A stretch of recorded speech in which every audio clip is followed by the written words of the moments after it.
ever wonder how you can scale your business, reach new heights, and reach new people, where it puts you in control, not the bank, and that's cryptocurrency. Hello, my name is Felipe Oliveira. I'm Jan Moet. I'm Santiago Lucete. And I'm Natalie Roscoe. And this led us to a research question of how cryptocurrency positively affected business throughout its development. So the stage of the currency, how everything started was, let's say I want to trade something. I'll trade my jacket for your jacket. But you don't want my jacket, so the trade wouldn't happen. And they came as a problem. So what the government did is they created currency. What currency basically was is, let's say gold, sort of precious metals, something that have value. They would trade that in, or say, I'll give you 5 gold coins for a piece for your phone. And then you can use the gold coin to buy something else. But as the population grew,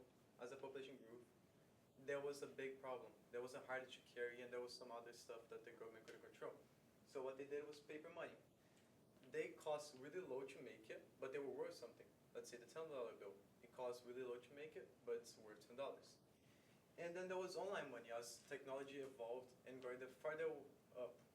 And what that is, let's say you bought something on Amazon. It's $10 less on your bank account, and it's $10 more on Amazon bank account. But something came to revolutionize all that. Something came to change the way we see today and change how we are always going to see the future, and that is crypto. And why is that? Because it makes safer and more reliable transactions. So you might be asking, what is cryptocurrency? Cryptocurrency is a digital money that uses blockchain technology to make transactions secure. It works with no banks or government, and you can buy, sell, or invest into crypto. Cryptocurrency is a digital form of money that has seen a large amount of attention in the past few years. The most popular version is Bitcoin. Let's start from the beginning. In 2008, Bitcoin has 3 main dates for you to remember.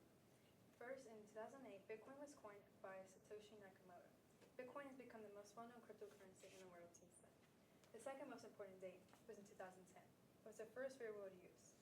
Laszlo Hanya's bought 2 pieces for 10,000 Bitcoin, which today that would surpass $600 million. And third is businesses accepting Bitcoin, which started in 2017. Businesses accepting Bitcoin as an actual currency, big corporations are planning on accepting crypto as a form of payment in the future. So let's talk about some pros and cons. Well, crypto can be challenging, and it can be risky, but it can also be beneficial. So by allowing crypto to be part of your business, you're accepting a new form of payment, and it will make transactions maybe easier for the consumer. And it can also go up. As you see in the graph, it was really low, but it went up. So whenever somebody paid, you can actually make even more money than the value that they gave. And other than that, it can make for quicker transactions and less fees. So what crypto is, it reduces fees by 90% as a standard banking system. And it also makes it safer. What is a blockchain? A digital system that keeps record of all cryptocurrencies and tracks them. It has a ledger. A ledger is something that you see all of the transactions through a computer. As you see here, you see all ledgers are connected to each other.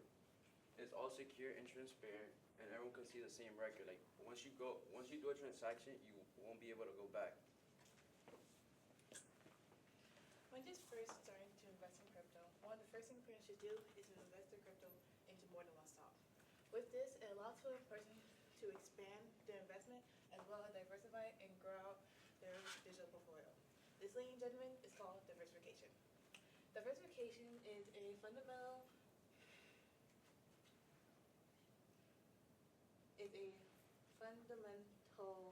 principle in traditional finance.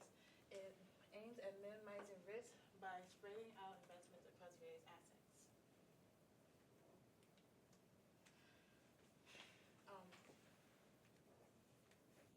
With it, giving the average person the same chance to invest to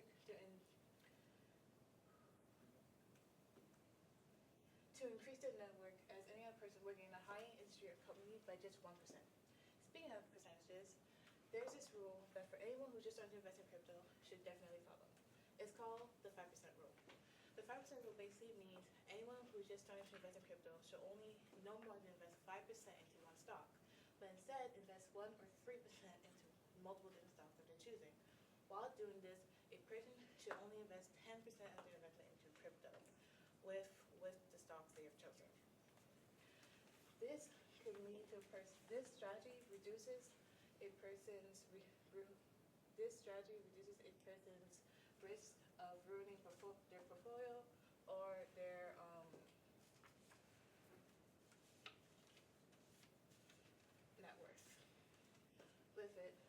asking them to increase it from now to the near future, but instead leading them to a chance of success. Some safeties of the blockchain is no third parties are involved, operates with digital ledger, and roll of digital keys and security. So let's say one of your friends or anybody tries to get into your crypto account, they will need a username and address to try to get into their account as it's still growing. Okay, so I'm gonna give you guys some real life example. We talked too much about business, about crypto, but now let's focus on business. There was this guy called Amno. What he was is he was based in Nigeria, and he had a really good product, but he had a big problem. The currency exchange was really high, and people weren't interested in paying the difference, so they were looking for closer places. And what Amno ended up doing is he implemented something called stablecoin. By the name suggests, it's a coin that doesn't change a lot. It's more fixed on the price, and it's associated with real world things such as silver, gold, even the dollar even. And so what that did is there was a company based in Germany, and they saw the opportunity and they bought the stablecoin and used that money to buy his product. And what that did to Amno was scale his business 10 to 100-fold. He was able to buy new warehouses, and he was able to hire even more people, raising the economy, raising his local economy.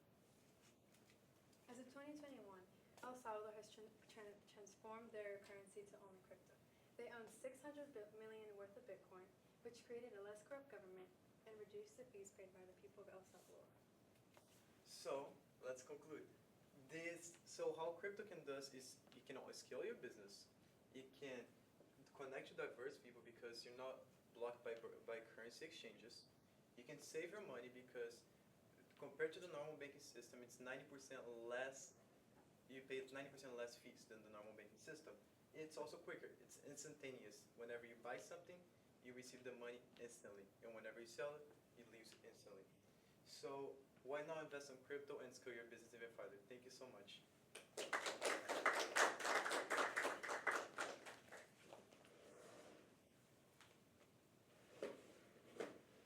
All right, so a question for each of us. Santi, we'll start with you. Reflecting on your colleagues' work, which one had the greatest impact of your overall understanding of crypto? I feel like Natalie, because I seen how it evolved in her paper. She talked about like how it evolved and how it started, and it shows like how it's massively growing in the U.S. and worldwide. All right. Next up, what's an example of a compelling argument from one of your peers' reports that you decided to exclude from your presentation? One of the ones we decided to exclude was mine because my IR was mainly about negatives, and in our presentation we were highlighting the positive of cryptocurrency, so that would be interfering if we did do the negatives, so we decided to exclude that one. All right. Good base, sir.